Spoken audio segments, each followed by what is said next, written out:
I'm Travis Frame, and this is Frame by Frame, and today I'm going to be reviewing Season 1 of The Idol. I want to start off by saying it's not bad. It's not great. At least that's what I think. If that's all you need, then you can take with that what you will, but I feel like my thoughts about the show are a little more complex than it's just mediocre. I think that there are some really strong elements and some really weak elements. I think that I kind of wanted to go in depth, and that's why I felt like I wanted to review this, despite not having reviewed anything in a while. So, I also want to say whatever you think of the first episode is probably what you're going to think of the rest of the show. If you love it, you'll probably like the rest of the show. If you think it's the worst show you've ever seen, you're probably not going to like the rest of the show.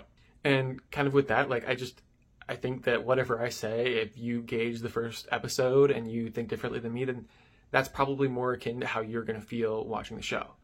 Also, I want to say early on, if you're not into profanity and you're not bothered, or you're bothered by graphic content, that this is not the show for you.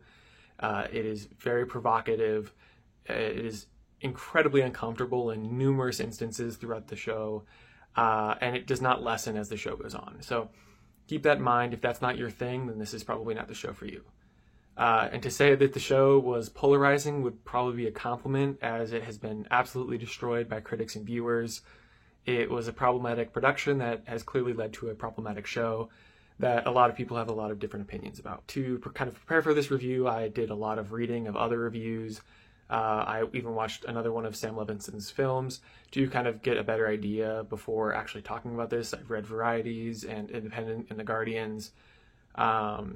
I read a lot of their stuff, and if you've read the Rolling Stone article that goes into the details of the production and everything that went into it, it's very complicated, and it seems like the production was kind of a mess, and I think that that kind of shows through in a lot of aspects of the show. I do think that there's something there, though. I think that whatever you think of the show, I think it's hard to deny that there's something there, that there's a basis for a good show.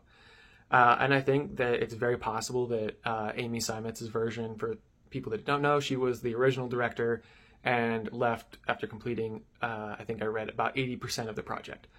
Just kind of puts into perspective, the fact that the show is very different, and almost entirely different show was filmed. And I think that her version might be better. It might be worse. I don't know. I think it's unfortunate that she didn't get the chance to finish the project that she worked on, and the people and the crew didn't get a chance to finish that version. But despite that, I don't think that the version that we have is as awful as some people are saying. The Guardian said it was one of the worst programs ever made, which I think is just a wild hyperbole. I think to say that is just pretty outlandish. I don't think that it's the best show ever made, but I think to admit that it's one of the worst things ever in the history of television, I think is a little bit extreme. And I'll kind of go into why I think that. I'll start with some of the good. I think that the visual style is impeccable. I think that, while not perfect, it is slick. It's stylish with consistently well-crafted scenes. There are some occasional odd editing choices that I saw, but for the most part, it's really slick and stylish, and it's part of what makes the show captivating, at least captivating for me, and creates a lot of the intrigue of the show. It's very stylistic, but just as many of the characters in the show itself, it is often style over substance.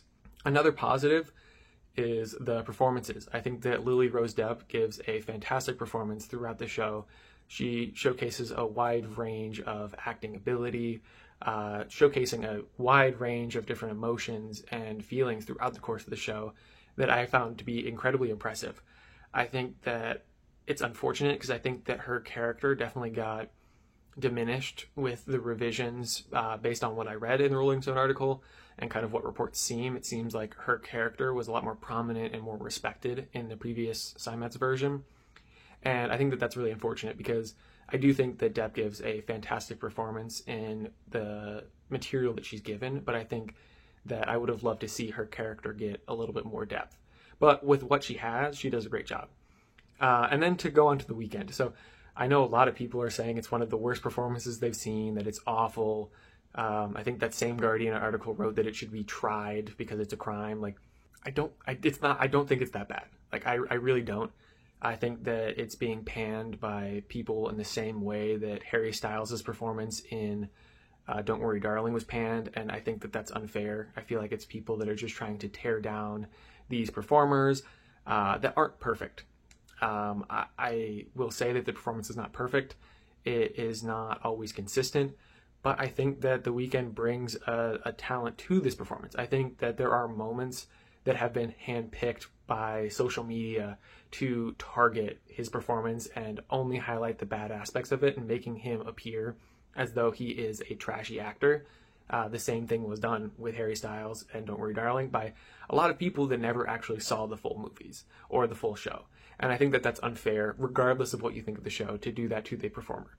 And I think that he actually brings some weight to some of the scenes he's in. There are worse scenes and there are better scenes. And I think in the best scenes, he does shine and has some level of acting range that I think he showcases. And he definitely elevates some scenes that he's in because of his performance. And I think that that is important to give him credit for, despite the fact that it's not always consistent. In terms of the rest of the ensemble cast, I think that they do a pretty good job at complementing these two lead performances. While I think that some characters can fall into this caricature status, I think that what the actors do with the material they're given is pretty good, and I think that it creates a overall well-rounded performance, complements these two leads, and kind of really fills out the story as well. And then for the last major pro, I think that the music in the show is pretty incredible. I am a pretty big The Weeknd fan, and I think that his music is often pretty good.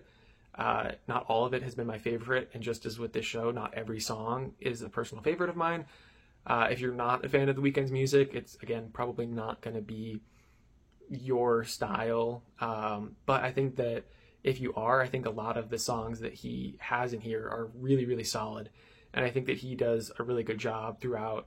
You have a large range of musical characters that get their time to shine throughout the course of the show. And I think that that's definitely one of the show's strong suits. I've listened to the soundtrack since watching the show. I listened to it while reading some of these reviews and while working on what I wanted to say for this review.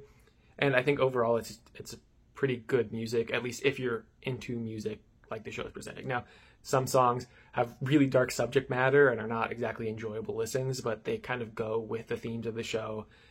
So again, that might not be your style and might not be your type of music. And if you don't care about the music in shows, then I guess that's not a huge pro. But for me, I thought that was one of the things that also kind of kept me engaged in the show, despite some of its flaws. Now to the bad. I think that it doesn't address some of the issues that it tries to, and I think that that's one of the show's biggest weaknesses. It tries to address mental health in Hollywood and the performing industry, and I feel like it still treats it pretty trivially. It doesn't really give it the respect that it thinks it's giving, and I feel like that comes across pretty disrespectful in a lot of ways.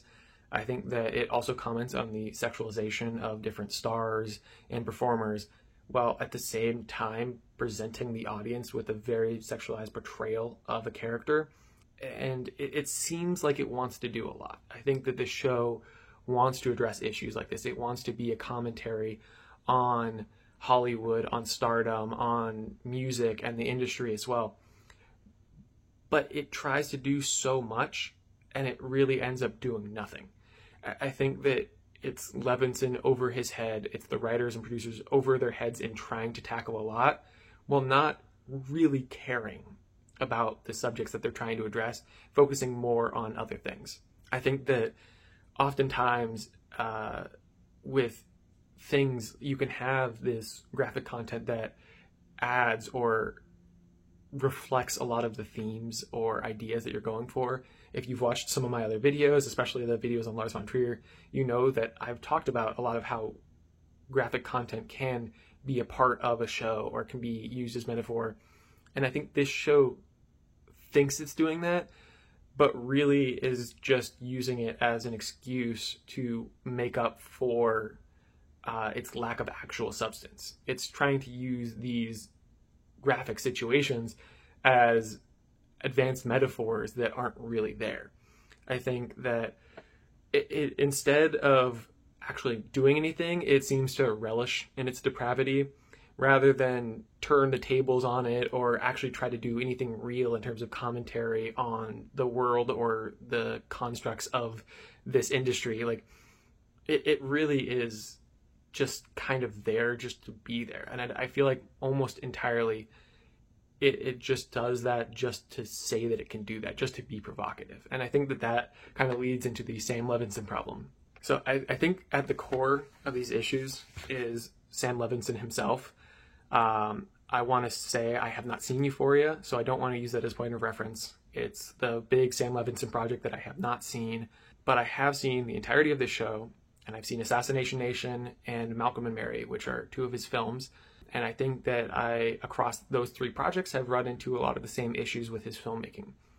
I think that for Assassination Nation, there's very, very brief moments of good, but overall that is an absolutely terrible movie that I very, very much hate. I think it's terrible. I think that there's almost nothing good about it. And again, with a lot of his projects, one of the only standout things is these stylistic elements that he brings in. And that movie I just think is so bad that the style really just doesn't get a chance to shine at all. I think Malcolm and Mary is a much better project. I think it's the best of the three that I've seen. But again, I think it runs into a lot of the same issues. He's trying to do something that he either actually doesn't have the ability to do or just doesn't care to do. It feels like without a doubt he's a talented director. I've seen him possess the ability to create visual imagery, to create these slick stylistic scenes, but he suffers so much from inconsistency. He seems to get in his own way when he's actually working on the project. It seems like he thinks he can go somewhere and doesn't actually ever follow through. The seeming necessity to be provocative over the actual goal of telling a cohesive story has held every single one of his projects back for me. Even Malcolm and Mary, which isn't incredibly provocative, still feels like it's trying to go for this edginess over actually telling a compelling, heartfelt, and impactful story. And I feel like the less I've liked the project, the more he's gotten in his own way.